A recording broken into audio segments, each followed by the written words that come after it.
Good morning, chicks and chickens. Welcome back to Old Man Farm. My name is Sid, as always.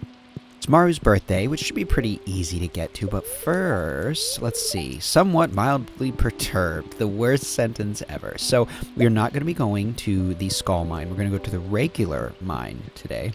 And we are going to go into town and see if Abigail would like to go with us. Which should double pretty well, because we need to go to Pierre's as is anyway, because we need to pick up more grass seeds, because again, I'm a dingus and confused grass with fiber. So I think we're gonna get started on that pretty quickly. Oh, speak of the devil. Hi, I just wanted to say sorry for acting so weird yesterday. You probably understand what happened. Okay, bye. Well, I think that's nice that she stopped by. I know yesterday I sort of made a joke about her, just like professing that she loved us and then kicking her out of her house, which, I get it. I'm bad at expressing my feelings. I'm very bad at it, so I really can't come after her. Let's check this letter. Yes, it's the luau tomorrow. Oh, damn. We'll have to keep something. Well, I just sold some wine, but we could probably find something. But yeah, no, I understand where she's coming from. I do. I get awkward about that kind of stuff too, just really in general. So I get it. But jokes aside, it is nice that she came over and sort of acknowledged, like, hey, I meant what I said. I know I got weird about it, but here we are. So I don't know. That's kind of nice. Let's see. You know what? I meant to go get the truffles before I did this. But here, we can get all this coffee, and by the time we go get our truffles and come back, we will probably be able to throw down some more coffee. That's how quickly this happens. Because actually, speaking of, why don't we drink a cup? Go for it. That way Grover and I can fly around. So yeah, like I said, we are going to go pick up Abby, and then we're going to go to the mine. And while we're at Pierre's, we will get some more grass seed. But also, I told you guys I would talk about Poor Things. I have officially seen it. If you hung out on Thursday night's stream, you might already know at least some level of what I thought about it. I am going to be spoiler-free, at least as much as I can be. But if you want to know absolutely nothing, like I did, then I would say, why don't you just, throw a pin in this video and come back? Because I'm probably going to be talking about it most of the time. But without any spoilers or anything, I can tell you right now that I think it might be my new favorite movie. I generally like to give things more than one watch before I would say something like that. And this is no different. But it's been 2 days and I can't get that movie out of my head. It is, well, okay, if you don't know what it is about, it is... from 20,000 feet, it's a full-grown woman with the mind of an infant or child in her head, right? That's the very basic, brutal explanation of it. But on a more, in a slightly more involved explanation of it, it is an exploration of, I think, sort of what it means to exist, both in society, in a body. I'm not really going to speak too much on the, as a woman portion of it, because obviously I'm not a woman, so I don't feel qualified to speak on that. But I'm sure there's some of that in there as well. But I also think it speaks a lot on what it is to be a man. I think everyone is pretty covered in it, and I found myself... Here, you know what? Let me get all these bloops out of the way. 1 second. Okay. Now let's go find Abigail. To me... Oh, where is she? Oh, I wonder if she's up at the... I wonder if she's up playing in the rain. Playing her flute. Oh, no, here she is. Okay. It's been pretty quiet around here lately. Kind of wish something would happen. Yeah? Like, do you want to go On an adventure? Well, Senor Chalky, what are we waiting for? Let's go. Come on, and I've got coffee in me, so you must as well. Here, let's check her stats real quick. I'm gonna see. She's a warrior and can use critical defense in danger. That's pretty cool. We get an extra +1 speed, +1 attack, +1 luck, and yeah, okay, dope. Yeah, so she's a really good person to have around in a fight. Makes sense. She is a warrior. She's joining the Adventurers Guild. So, as I was saying, the general premise is that yes, it's a woman with the brain of a child, and this means that she's going through the world, discovering. Essentially, it's an adult if you just blanked out everything in their head, including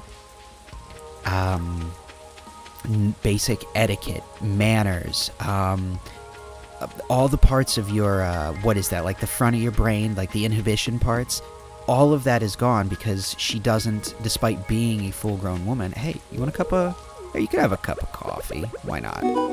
Thanks, I'll find some use for this. Oh, nice. We're at 10 hearts with Marlin.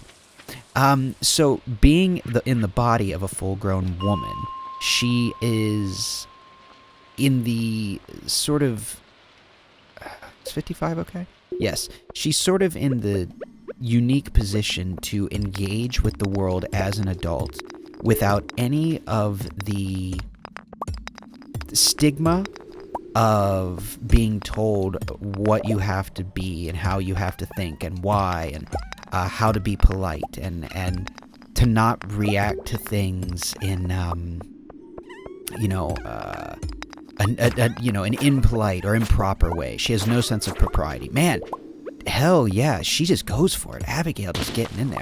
So the movie starts off in black and white, and then it slowly, it transitions into bizarre colors, and the framing of everything is bizarre. A lot of fisheye lensing, things like this, and there's fish eyes, there's wide angles, there's what do they call this? Pinhole, a pinhole lens. I don't know if that's actually what it's called, but I think you'll understand what I mean. There's just, it's bizarre to watch. It's a bizarre movie in general, but it is intentionally made bizarre, both in color, construction, framing. Everything about it is just a little odd and askew. And I personally think, and I think, well, this is a frog. I believe it's intentional. Again, I've only seen it once, but I believe the intent is that as you see this woman go through life, go from essentially an infant to a fully realized and functioning human, adult woman, you see the world around her the way she sees it. Black and white and infantile to colorful and bizarre to, bleak to,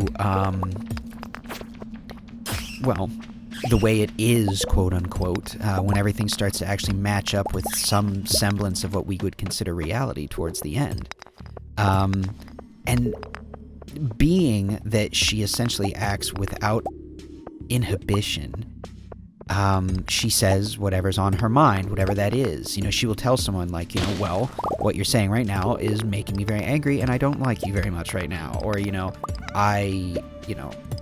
I think if you've seen a preview for it, she mentions, she spits out food on her plate and it's at a polite, dinner party kind of scenario. And she says, well, it's disgusting. Why would I keep eating it if it's disgusting? Now, excuse me, I have to go punch that baby because there's a baby crying. So it's very it's impulsive. And that's part of it. In the beginning, everything she does is impulse. And as she learns, it becomes more thought out. She learns about the disparity between, the haves and the have-nots and what certain people want and how, not just men, but people will treat her and how, so many people live through the lens of control, be that controlling other people, controlling themselves, controlling their destiny, their fate, whatever. There's so many constructs and walls put up that just from a purely logical, as she would say, empirical way, they don't make sense unless you are taught to make them make sense. It's, you have to accept these constructs. Anyway, so it's really, I'm not explaining it well. I will also say that this movie is 100% not for everyone. The score is, for lack of a better way of putting it, bonkers. It is like disorienting at times, and it's supposed to be, and then it's absolutely beautiful at times. But I mean, it's jarring. It is unlike anything I've ever heard for a movie that is unlike anything I've ever seen, and a story that I have never been able to. I've never identified with the story of a character more than I do with Bella Baxter, which is kind of bizarre, but the idea of her humanity and struggling to find out what that means to herself, to those around her, to society, just how does one exist in a body? They somehow in a comedic way illustrate the, to my mind, abject horror of existing, and just the despair and the joy and the pleasure and the pain, and how we can't, that we have to experience all of it if you truly want to, live life to its fullest. That includes all the horrible things. And again, like I said, it is not for everybody, and that includes that it is, there is a lot of nudity, and I mean full frontal, full genital nudity, both male and female. There is some very graphic sex, at least as graphic as one can get in an R movie, but I think it is about as graphic as one can get in an R movie. Yeah, I will say, I never expected to see this much of Emma Stone and Mark Ruffalo. And I mean that, like, wow. Because again, I went into this movie knowing I knew three people that were in it. Willem Dafoe, Emma Stone, and Mark Ruffalo. And I saw the color palette and just odd shapes, and I was like, yeah, whatever, I'm in. I like weird stuff. I like those actors. Let's do this, right? Had no idea the director or anything. It's nothing. And like I said, now I think it might be my new favorite movie. But yeah, it's, there's a lot of debauchery in it, at least in the well, let's be honest, pretty much throughout. It's fairly explicit.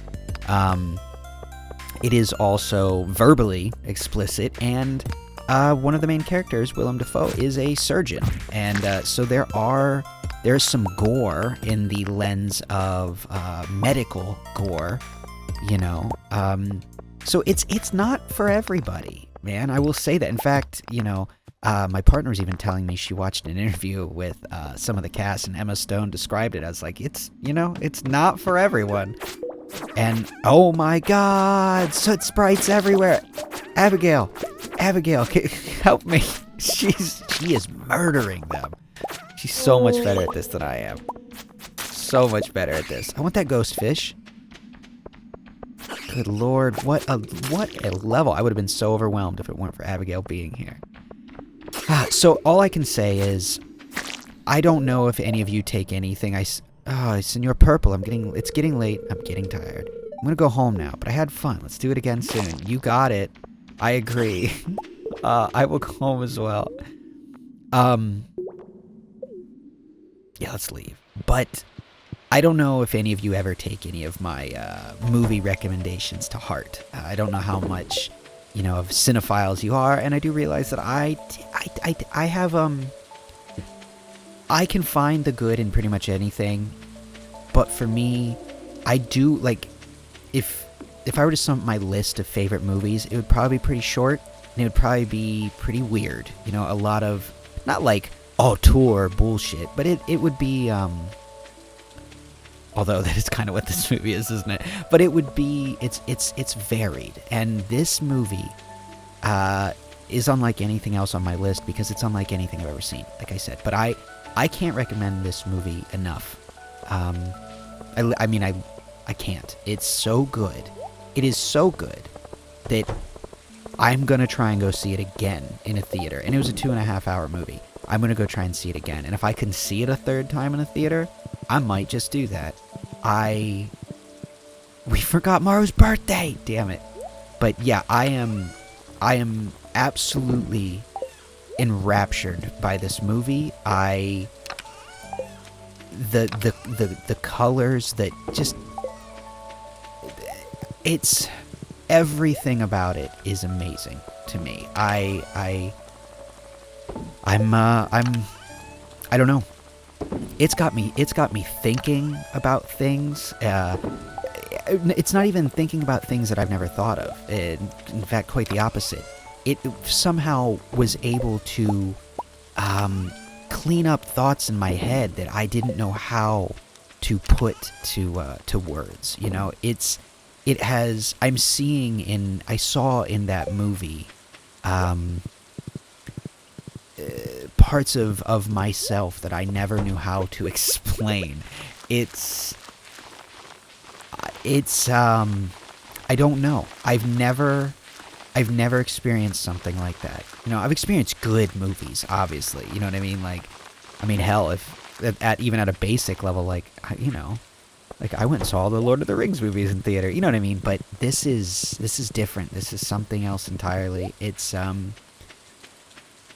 don't know. I truly do not have enough praise for it, and I would be really interested to hear what anyone else has to say. I don't necessarily know what is your guys' sensibilities when it comes to, you know, movies. And as I said, it is not for everyone. But I do hope people go to see it. I guess it's up for a lot of awards, which really doesn't mean anything in my book, but I know it means something for the continued success of movies that push boundaries like that. So it's just, yeah. Anyway, all right, tomorrow's the luau. We got to figure out what we're taking. All right. Jesus. Okay. Well, I said I was going to talk about it the whole movie. I really do hope some of that made sense and wasn't too much just aimless rambling. But suffice it to say, by the fact that I could sit and ramble about this, I rambled about it on stream. I have so much to say, yet I'm speechless at the same time. It's, yeah, it was absolutely amazing. I love it. Themes, visuals, score, acting. It's amazing. So go check it out, and I definitely suggest seeing it in theaters. If you enjoy the theater, it's worth it. It's worth it. But anyway, that aside, I'm going to go ahead and get to bed, so everyone be good to each other. I will talk to you on Monday, actually. Good night.